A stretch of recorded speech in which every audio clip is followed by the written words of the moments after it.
الحمد لله نحمده ونستعينه ونستغفره ونؤمن به ونتوكل عليه ونعوذ بالله من شرور أنفسنا ومن سيئات أعمالنا من يهد الله فلا مضل له ومن يضلله فلا هادي له ونشهد أن لا إله إلا الله ونشهد أن محمدا عبده ورسوله أرسله بالحق بشيرا ونذيرا وداعيا إلى الله بإذنه وسراجا منيرا فأعوذ بالله من الشيطان الرجيم بسم الله الرحمن الرحيم ومن الناس من يتخذ من دون الله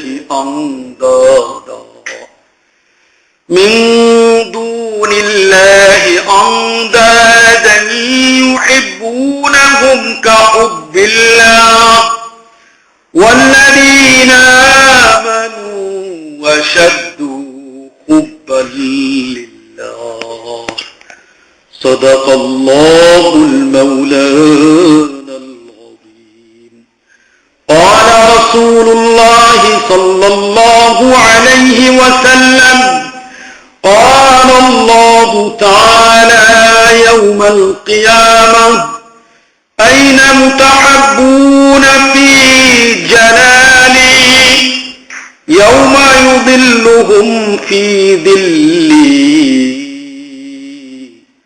ولا ذل اليوم إلا ظلي وصدق رسوله النبي الكريم جماله حسنت جميع خصاله صلوا عليه وآله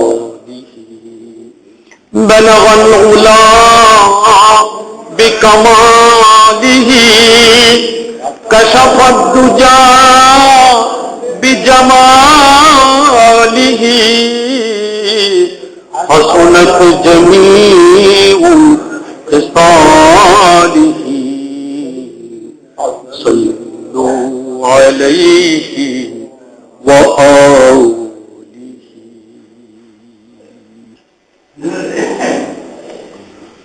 আল্লাহ পাকের অসংখ্য অগণিত কৃতজ্ঞতা প্রকাশ করছি যে আল্লাহ পাক বিপর্যয়পূর্ণ এই সময়ে আমাদেরকে নিরাপদ রেখে সুস্থ রেখে আল্লাহ পাকের ঘরে আগে ভাগে এসে বসার তৌফিক দান করেছেন। বলুন আলহামদুলিল্লাহ।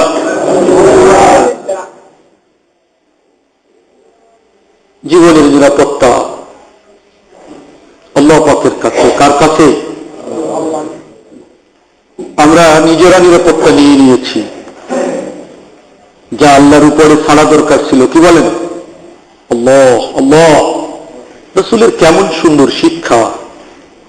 আপনি ঘর থেকে বের হবেন, আপনি বলবেন বিসমিল্লাহি তাওয়াক্কালতু আলাল্লাহ, আল্লাহর নামে বের হচ্ছি, আল্লাহর উপরে ভরসা করে বের হচ্ছি। বলুন সুবহানাল্লাহ। আর ঘর থেকে এভাবে যে নিয়মিত বের হয় তার জিম্মাদারি আল্লাহর হাতে হয়ে যায়। আর আল্লাহর জিম্মাদারি যার উপরে আছে তার বিপদের কোনো, তার নিরাপত্তা বিঘ্ন হওয়ার কোনো ভয় নাই। বলুন সুবহানাল্লাহ। সফরে যাওয়ার সময় রাসূলুল্লাহ একটা দোয়া শিখিয়েছেন, আল্লাহুম্মা আনতা সাহিবু ফি সফরি, হে আল্লাহ সফরে আপনি আমার সাথী, ও খলিফাতু ফি আহলি, আর বাড়িতে আমার আহাল পরিবার যারা আছে তাদের ব্যাপারে আপনি আমার প্রতিনিধি। বলুন সুবহানাল্লাহ। ও মুসলমান, এভাবে যদি আল্লাহর উপরে সবকিছু সমর্পণ করা যায়, উদ্বিগ্ন হওয়ার কোনো কারণ আছে? উদ্বিগ্ন হওয়ার কোনো কারণ আছে? আমরা তো নিরাপত্তা নিজেরটা নিজে নেই, যার জন্য পেরেশানি, চিন্তা, উদ্বিগ্নতা বিদ্যমান। কথা ঠিক না ঠিক? আল্লাহর উপরে আমাদেরকে সর্বক্ষেত্রে তাওয়াক্কুল করার তৌফিক দান করুন। সম্মানিত ভাইয়েরা, আজ ফেব্রুয়ারি মাসের 10 তারিখ, 14 তারিখ একটি দিন হিসাবে উদযাপিত হয়, জানি কিনা আমরা? জানি। কি বলে দিনটাকে? ভালোবাসা দিবস না? ভালোবাসা জীবনের একটি সহজ প্রবৃত্তি। আমি শুধু মানুষ বললাম না, জীব বলেছি। জীবের মধ্যেই ভালোবাসা আছে, শুধু মানুষ না। আপনি দেখেন না, একটা পাখি তার বাচ্চাকে কত মমতায় প্রতিপালন করে। এক জোড়া পাখি, জোড়া, দেখুন না একটা পাখি আরেকটাকে কিরকম মমতা করে। দেখছেন কি একদিনও তাকিয়ে? পায়রা, পায়রি, শালিক, শালিকা, এমনি ভাবে যে পাখি হোক, চড়ই, পুরুষ চড়ই, মহিলা চড়ই, দেখেছেন তাদের ভিতরে কি হৃদ্যতা? এই হৃদ্যতা কে দিয়েছেন? আল্লাহ। আল্লাহ। ভালোবাসা, ভালোবাসাকে আল্লাহ 100 ভাগ করেছেন। কত ভাগ? 100 ভাগ করেছেন। 99 ভাগ নিজের হাতে রেখেছেন। 1 ভাগ সারা মাখলুককে ভাগ করে দিয়েছেন। বলুন সুবহানাল্লাহ। এই 1 ভাগ ভালোবাসা আমাদের মাঝে দেওয়া আছে, যা সকল জীবেরা পেয়েছে। কতটুকু আমরা ভাগে পেয়েছি? এই ভালোবাসার কারণে আমি আমার মাকে ভালোবাসি, আমি আমার মেয়েকে ভালোবাসি, আমি আমার স্ত্রীকে ভালোবাসি, বাবাকে ভালোবাসি, দাদাকে ভালোবাসি, দাদিকে ভালোবাসি, নাতি নাতনি ভালোবাসি, শ্বশুর শাশুড়ি ভালোবাসি, বন্ধুকে ভালোবাসি। এই ভালোবাসার কারণে আমরা একজন আর একজনের জন্য জীবনও দিয়ে দেই কিনা? তো ভালোবাসা শেখানোর জিনিস না। ভালোবাসা কিনা? শেখানোর জিনিস না। मोहब्बत किया नहीं जाती है, मोहब्बत हुई जाती है। अरे मोहब्बत तो प्रेम तो करा जाए ना, प्रेम হয়ে যায়। প্রেম করা যায় না, প্রেম কি? প্রেম যেটা করে এটা স্থায়ী হয় না, আর প্রেম যেটা হয়ে যায় এটা স্থায়ী হয়। বুঝাতে পারবো কিনা জানি না। ব্যক্তির গুণ, ব্যক্তির বৈশিষ্ট্য, ব্যক্তির মর্যাদা, ব্যক্তির অবদান, ব্যক্তির দান দাক্ষিণ্য, এগুলোর কারণে মানুষের হৃদয়ে ভালোবাসা তৈরি হয়। আর এই ভালোবাসা সহজে দূর হয় না। বিভিন্ন অভিনয় করে সেই করে যদি কারো ভালোবাসা নেয়ার চেষ্টা করা হয়, এই ভালোবাসা হৃদয়ে গঠিত হয় না। আমি যে কথা বলতে চেয়েছি, যে ভালোবাসা একটি সহজাত প্রবৃত্তি জীবের মাঝে, সকল জীবের মধ্যে বিদ্যমান। এই ভালোবাসার জন্য দিবস পালন করতে হবে এমনটি জরুরি নয়। ভালোবাসার অনেক দাম, আল্লাহ পাকের কাছে ভালোবাসার অনেক দাম। আমি যে আয়াত পাঠ করেছি সূরা বাকারার 165 নম্বর আয়াত, ومن الناس من يتخذ من دون الله اندادا يحبونهم كحب الله। মানুষের মধ্যে একদল লোক আছে যারা আল্লাহর সমকক্ষ সৃষ্টি করে। বলুন নাউযুবিল্লাহ। আল্লাহর সমকক্ষ সৃষ্টি করে। ইউহিব্বুনাহুম কাহুব্বিল্লাহ।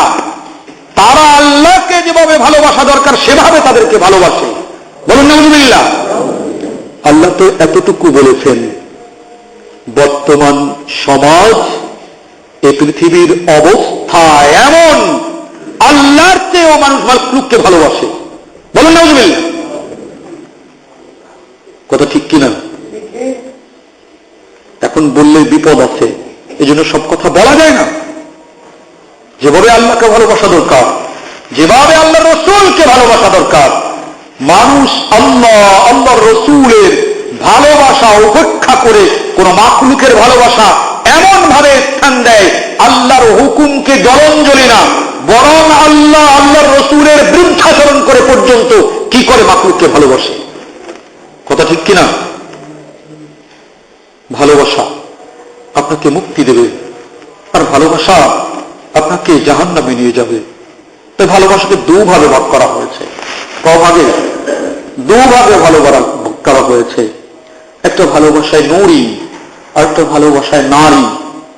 একটা ভালোবাসা আল্লাহর নূর থাকে, যে ভালোবাসার সাথে আর এক ভালোবাসার সাথে জাহান্নামের স্পর্শ থাকে।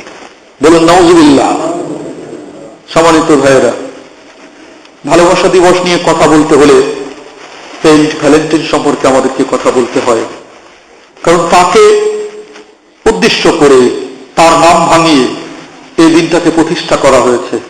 জানেন তো আপনারা, এটাকে আসলে বলা হয় ভ্যালেন্টাইন ডে, তাই না? Saint Valentine day. ভ্যালেন্টাইন একজন অত্যন্ত উঁচু মাপের আল্লাহওয়ালা মানুষ ছিলেন। বলুন সুবহানাল্লাহ। ইসলাম তখনও আসেনি, অনেক আগে 270 খ্রিস্টাব্দে। কত খ্রিস্টাব্দে? 270 খ্রিস্টাব্দে। আর ইসলাম এসেছে 610 খ্রিস্টাব্দে। কত খ্রিস্টাব্দে? 610 খ্রিস্টাব্দে ইসলাম এসেছে হুজুর পাক সাল্লাল্লাহু আলাইহি ওয়াসাল্লামের হেরা গুহায় প্রথম মহিলাদের মাধ্যমে।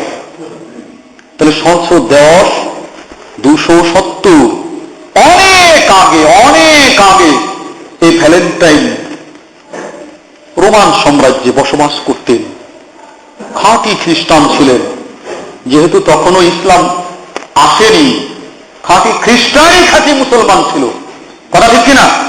যে খাঁটি খ্রিস্টান সেই ছিল খাঁটি মুমিন। একজন খাঁটি মুমিন পাদ্রী ছিলেন তিনি। ওই সময়ের রাজার নাম দ্বিতীয় গ্লাডিয়াস। এই দ্বিতীয় গ্লাডিয়াস উনি দেখলেন যে আমার রাজ্যে যুদ্ধ বিধানগুলি স্থাপন করতে হলে মানুষের ভিতর থেকে সাংসারিক টানকে উঠিয়ে ফেলতে হবে। সাংসারিক টানকে কি করতে হবে? আর সাংসারিক টান যদি উঠিয়ে ফেলতে হয়, যে কাজটা করা প্রয়োজন সেটা হলো বিবাহ নিষেধ করে দিতে হবে। বলুন নাউজুবিল্লাহ। বিবাহ করা যাবে না। এখন পাশ্চাত্য সমাজে বিবাহের প্রতি উৎসাহ দেয়া হয়, তারা বলে বিবাহের দরকার নেই, এমনি এমনি চলো। বুঝেন তো? এমনি চলা, লিভ টুগেদার, ডেটিং ইত্যাদি ইত্যাদি, বয়ফ্রেন্ড গার্লফ্রেন্ড একত্রে বছরের পর বছর থাকতেছে, সন্তানাদিও হচ্ছে, তাদের মাঝে বিবাহ হয় না। বলুন নাউজুবিল্লাহ। এই রোমান সম্রাট দ্বিতীয় গ্লাডিয়াস এই 270 খ্রিস্টাব্দের দিকে উনি জঘন্যতম অর্ডিনেন্স, অধ্যাদেশ জারি করল যে আমার দেশে বিবাহ করা যাবে না। কারণ বিবাহ করলেই ঘর সংসার হয়, ছেলে মেয়ে হয়, সম্পর্ক হয়, প্রেম মমতা থাকে, আর মমতার কারণে মানুষ যুদ্ধে বের হতে পারে না। নির্দেশ দিলে সেটা পালন করতে এটাকে ভেঙে দিতে হবে। যখন যে যেথা ইচ্ছা বেরিয়ে যাবে, কারোর সাথে কারো কোনো কি থাকবে না, সম্পর্ক থাকবে না। এই সেন্ট ভ্যালেন্টাইন উনি এই রাজার নির্দেশের বিরুদ্ধে বিদ্রোহ করলেন। বিদ্রোহ করে যুবকদের যুবতীদের মাঝে বিবাহের ব্যবস্থা করতে লাগলেন। রাজার নির্দেশকে উপেক্ষা করে বিবাহের ব্যবস্থা করতে থাকলেন। বলে সুবহানাল্লাহ। সাহসী পদক্ষেপ, আল্লাহর দ্বীনের পক্ষে পদক্ষেপ। কি বলেন? কথা ঠিক কিনা? এই পদক্ষেপে রাজার কানে যখন গেল, রাজা তাকে ধরে নিয়ে মৃত্যুদণ্ড দিয়ে দিলেন, ফাঁসিতে দিয়ে দিলেন তাকে। তিনি চলে গেলেন, শাহাদাত বরণ করে জান্নাতি হয়ে গেলেন। উনি জান্নাতি হয়ে গেলেন 270 খ্রিস্টাব্দে। এরপরে ওই দেশের অবস্থা পরিবর্তন হয়। রোমান পৌত্তলিক সভ্যতা বিলুপ্ত হয়ে সেখানে খ্রিস্টীয় ধর্ম জয়লাভ করে। জয়লাভ করার পর খ্রিস্টানরা যারা ওখানে খ্রিস্টানের পাদ্রী ছিলেন, পোপ ছিলেন, এই পোপরা তারা 350 খ্রিস্টাব্দে ওই মহৎ ব্যক্তির কবরের উপরে একটা মসজিদ নির্মাণ করেন, মানে গির্জা নির্মাণ করেন। কি করেন? আমরা বলতে পারি এটা কেমন করে হয়। আসলে মহৎ ব্যক্তিদের স্মৃতি আগে এভাবেই কি করা হতো, রক্ষা করা হতো। কোরআনেও একটা ঘটনা রয়েছে এ ধরনের। আপনারা যারা সূরা কাহাফ পড়েছেন, আসহাবুল কাহাফ যে গুহায় গিয়ে চিরনিদ্রায় গেলেন, সেখানে কেউ কেউ প্রস্তাব করলো আমরা এখানে একটা ঘর বানাই, আর অন্যেরা বললেন কি আমরা এখানে একটা মসজিদ বানাবো। কি বানাবো? তাহলে মহৎ ব্যক্তিদের সমাধির পাশে মসজিদ বা গির্জা বানানো কি এটা দোষণীয় নয়। এটা এজন্যে যে এখানে ভালো কাজ হবে, ভালো কাজের দ্বারা মহৎ ব্যক্তির আত্মা কি পাবে, প্রশান্তি পাবে। এরপরে 496 খ্রিস্টাব্দে একজন অত্যন্ত ধর্মপ্রাণ পোপ, ওনার নাম ছিল গ্লাসিয়াস। এই গ্লাসিয়াস উনি এই দিনটাকে 14 ফেব্রুয়ারি দিনটাকে সেন্ট ভ্যালেন্টাইনের নাম অনুসারে ভ্যালেন্টাইন ডে ঘোষণা করলেন। তাহলে এই দিনটার সাথে মহৎ কর্ম আছে। কি আছে? একজন সমাজে বেলাল্লাপনার বিরুদ্ধে জিহাদ করে বৈবাহিক সম্পর্ককে প্রতিষ্ঠা করতে গিয়ে এটি শাহাদাত বরণ করেছেন। আর সেই শাহাদাতকে স্মরণ করার জন্য এই দিনকে তার নামে ঘোষণা করা হয়েছে ভ্যালেন্টাইন ডে, এবং ওনাকে সেন্ট ঘোষণা দেওয়া হয়েছে। সেন্ট কি? সেন্ট হল a person that Christian Church recognized as being very holy. Saint হল ওই সকল ব্যক্তি যাদেরকে খ্রিস্টীয় চার্চ থেকে, খ্রিস্টান গির্জা থেকে এই বলে ঘোষণা দেওয়া হয়, রিকগনাইজ, তাকে সম্মানিত করা হয়, তাকে নিবন্ধিত করা হয় বা মঞ্জুরিকৃত করা হয় এই বলে যে এই ব্যক্তি একজন অতি পবিত্র মানুষ, very holy, because of the way they have lived or died. এটা এজন্য যে সে এমন পথের উপরে বেঁচে আছে কিংবা মারা গেছে, মানে পথটা ছিল অতি সুন্দর, যার কর্মে মুগ্ধ হয়ে চার্চ, ধর্মীয় প্রতিষ্ঠান তাকে পবিত্র ঘোষণা দেয়। তিনি হলেন কি? সেন্ট। এখনো এরকম ঘোষণা হয়, তবে ওই রকম ভ্যালেন্টাইনের মতো সেন্টার এখন খুঁজে পাওয়া যায় না। যাই হোক, তো আর সদ্য বড় ভাই বলছেন স্বর্গীয় দূত বলা যায় তাদেরকে। তো এই ভ্যালেন্টাইন মৃত্যুর আগে কারাগারে তাকে বন্দী করে রাখা হয়েছিল। তার বিরুদ্ধে একটা অপবাদ দেওয়া হয় যে বন্দী অবস্থায় তিনি ওই কারাগারের কারারক্ষীর মেয়ের সাথে প্রেম করেছেন। বলুন নাউজুবিল্লাহ। পুরো মিথ্যে এই অভিযোগ, পুরো। যাকে সেন্ট ঘোষণা করা হয়, এবং ঘোষণা কিন্তু তার জীবদ্দশায় হয়নি, ঘোষণা করা হয়েছে তার মৃত্যুর 270 খ্রিস্টাব্দে তিনি শাহাদাত বরণ করেছেন। 493 খ্রিস্টাব্দে তাকে সেন্ট ঘোষণা করা হয়েছে। তো যার জীবনে পরনারীর সাথে এরকম অবৈধ প্রণয়ের ইতিহাস থাকে, তাকে কি কেউ সেন্ট ঘোষণা করে? তাহলে বোঝা যায় এই ইতিহাস, এই দাবি বা এই অভিযোগ কি সর্বস্ব। এটা বর্তমানে বেলাল্লাপনায় যারা লিপ্ত হচ্ছে তাদের বেলাল্লাপনাকে প্রমাণ করার জন্য তার উপরে কি করা হয়, অভিযোগটা দিয়ে দেওয়া হয়। বলুন নাউজুবিল্লাহ।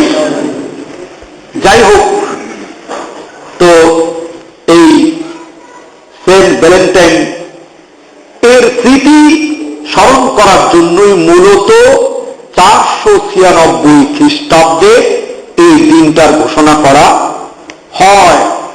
পরবর্তীতে এসে বর্তমান খ্রিস্টান জগৎ নৈতিকতা হারিয়ে ফেলেছে, ধর্মীয় জীবন ভুলে গেছে, এমন ভাবে নৈতিকতা ভুলে গেছে, একজন পুরুষ মা মেয়ে দুজনকে নিয়ে বিছানায় থাকে। বলুন নাউজুবিল্লাহ। এটা কি ভালোবাসা হয়? কত নোংরা! পশু তো এরকম করে না, পশুও তো এরকম করে না।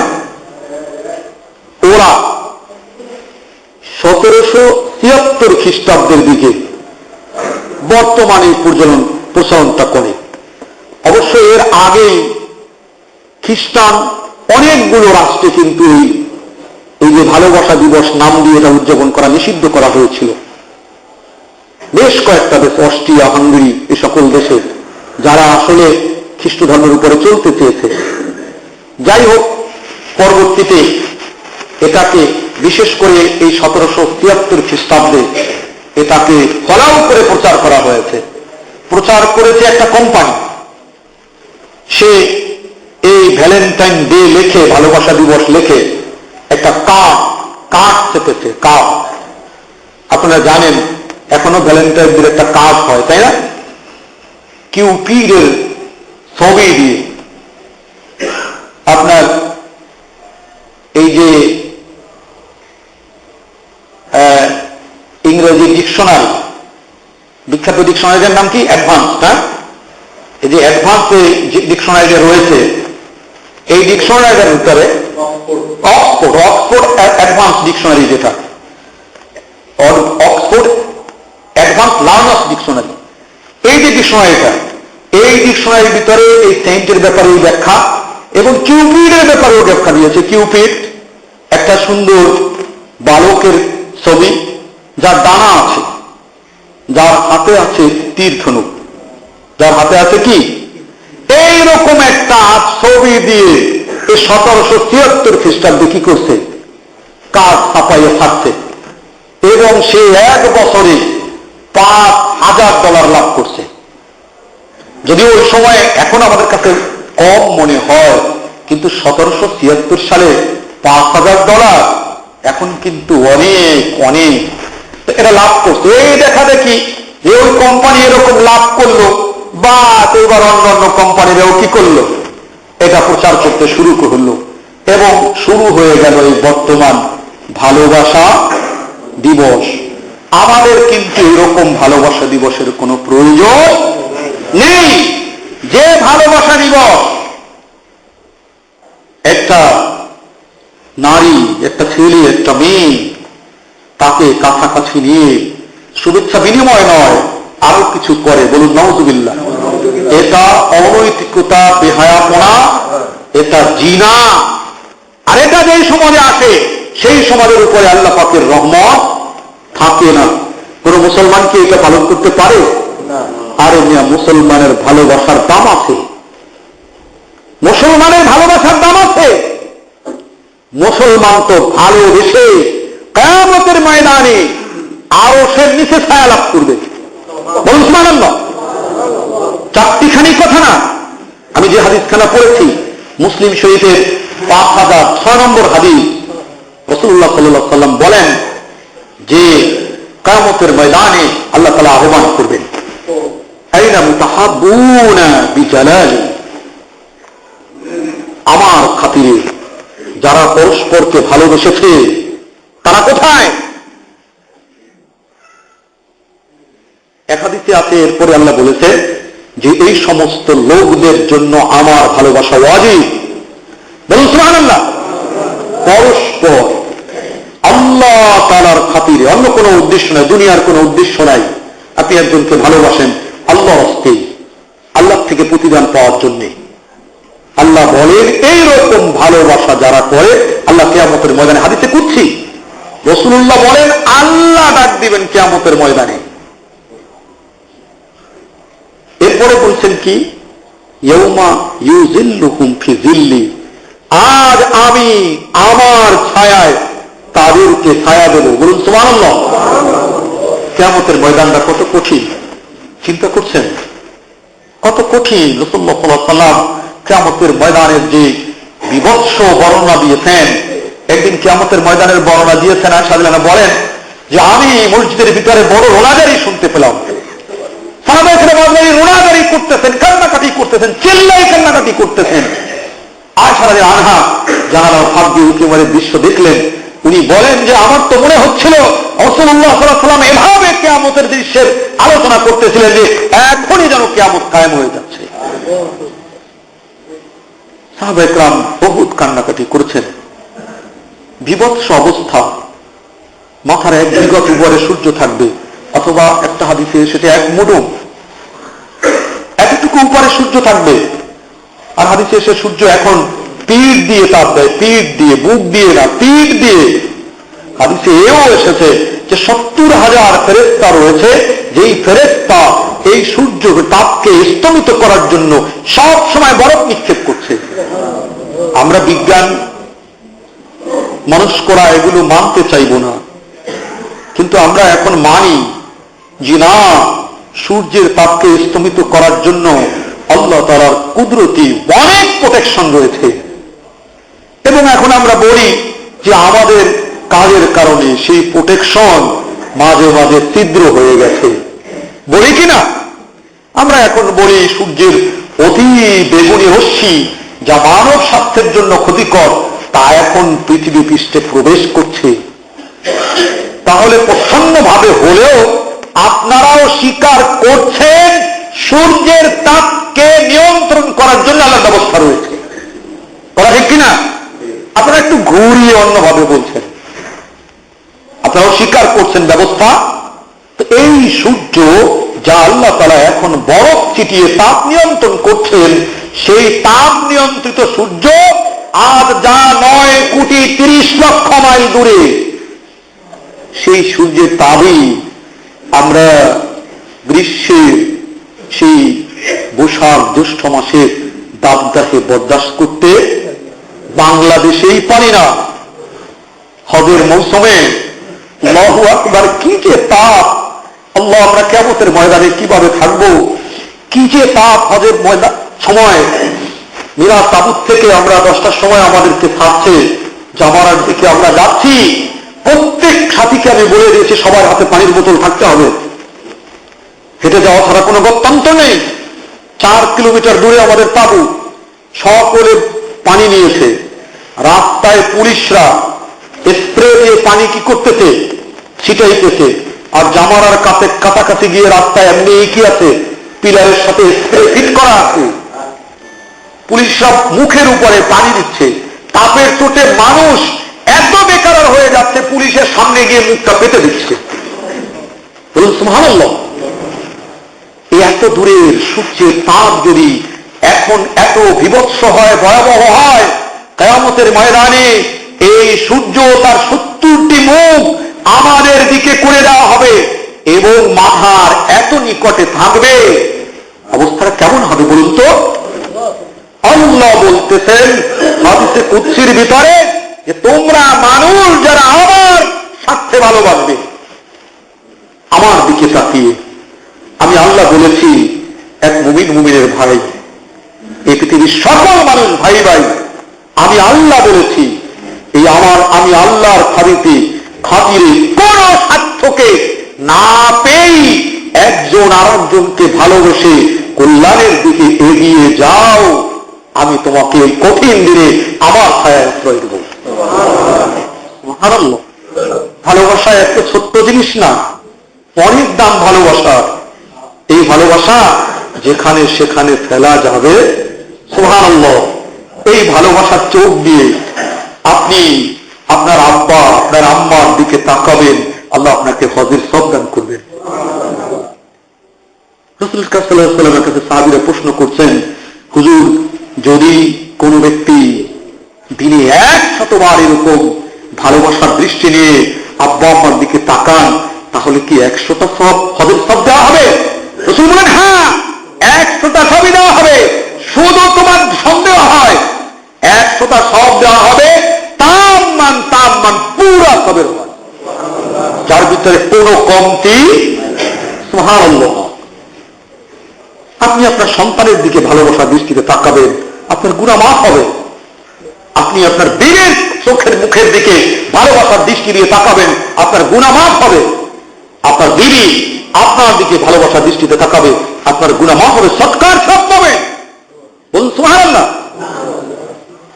ওই সস্তা ভালোবাসার স্থান ইসলামে নাই।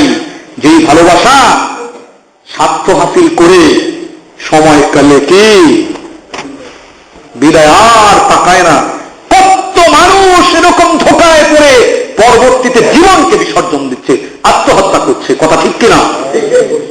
এইরকম ভালোবাসার দাম মুমিন জীবনে সামান্য নাই। পবিত্র ভালোবাসা মুমিনকে কিয়ামতের ময়দানে আরশের নিচে ছায়া দিয়ে জান্নাতে নিয়ে যাবে। বলুন সুবহানাল্লাহ।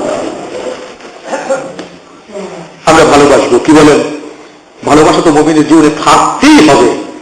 মুমিন ভালোবাসা দেয়, ভালোবাসা পায়, এটা মুমিনের বৈশিষ্ট্য। আল মুমিনু মুখলাফুন মুখলিফুন। মুমিন নিজে ভালোবাসার কেন্দ্র। একজন মুমিন কি নিজে ভালোবাসা, তার খাসলাত, তার চরিত্র, তার বৈশিষ্ট্য এমন হবে পাবলিক তাকে ভালোবাসতে বাধ্য। আর তার বৈশিষ্ট্য এমন হবে সে সকল মাখলুককে, মানুষ না শুধু সকল মাখলুককে ভালোবাসবে। মুমিনকে প্রেম শিখাতে হবে। হ্যাঁ, মুমিন তো আল্লাহ থেকে প্রেমের শিক্ষা পেয়েছে। আল্লাহ আমাদেরকে বোঝার এবং আমাদের জীবনকে প্রকৃত পবিত্র ভালোবাসায় মণ্ডিত হওয়ার তৌফিক দান করুন। এই পবিত্র ভালোবাসা যদি আজ পৃথিবীতে থাকতো, অশান্তি থাকতো না? অশান্তি সংসারে থাকতো না? সমাজে থাকতো? আজ এই পবিত্র ভালোবাসার চর্চা না থাকার কারণে, ভালোবাসা অপবিত্র হয়ে যাওয়ার কারণে কত মা কাঁদতেছেন, কত বাপ কাঁদতেছেন, কত স্বামী কাঁদতেছে, কত স্ত্রী কাঁদতেছে, কত মানুষ কাঁদতেছে, চোখের পানি ফেলতেছে। কথা কি মিথ্যে বললাম? ও ভাইয়েরা, আসুন না আমাদের হৃদয়কে পবিত্র ভালোবাসার দ্বারা পরিপূর্ণ করে দেই, আল্লাহর কাছে এরকম মর্যাদাবান হয়ে যায়। রাসূলুল্লাহ বলেছেন, মান আহাব্বা লিল্লাহি ওয়া আবগাদা লিল্লাহি, যে আল্লাহর রাস্তে ভালোবাসে আল্লাহর রাস্তেই ঘৃণা করে। আতা লিল্লাহি, আল্লাহর রাস্তে দেয়। আমাদের সম্মানিত প্রধান উপদেষ্টা প্রায়ই বলেন যে ভালোবাসা মানব জীবনে খুব জরুরি। ভালোবাসা না থাকলে দয়া হয় না, আর দয়া না থাকলে দান করাও। তাহলে ভালোবাসাই মূল, ভালোবাসাই কি? এজন্যই আল্লাহর ভালোবাসা, ওয়াল্লাযীনা আমানু আশাদ্দু হুব্বান লিল্লাহ, যারা মুমিন তারা আল্লাহর ভালোবাসায় বজ্র কঠোর। বলুন সুবহানাল্লাহ। আল্লাহর ভালোবাসা থেকে কোনো কিছু তাদেরকে তাড়াতে পারে না। আল্লাহর রসুলের ভালোবাসা থেকে কোনো দিকে তাদেরকে কি করতে পারে না? তাড়াতে পারে না। আসুন পবিত্র ভালোবাসা আল্লাহ, আল্লাহ রসুলের জন্য, আমি আমার মায়ের জন্য, আব্বার জন্য, আমি আমার ছেলের জন্য, আমার মেয়ের জন্য, আমি আমার স্ত্রীর জন্য, আমি আমার দাদার জন্য, দাদির জন্য, আমি আমার আত্মীয় স্বজনের জন্য, আমি আমার পাড়া প্রতিবেশীর জন্য, সর্বোপরি মুসলমানদের জন্য এবং তারও উপরে সকল মানুষের জন্য, মাখলুকের উপরে আম করে দেই। আল্লাহ আমাদেরকে তৌফিক দান করুন। আখিরু দাওয়ানা আনিল হামদুলিল্লাহি রাব্বিল আলামিন।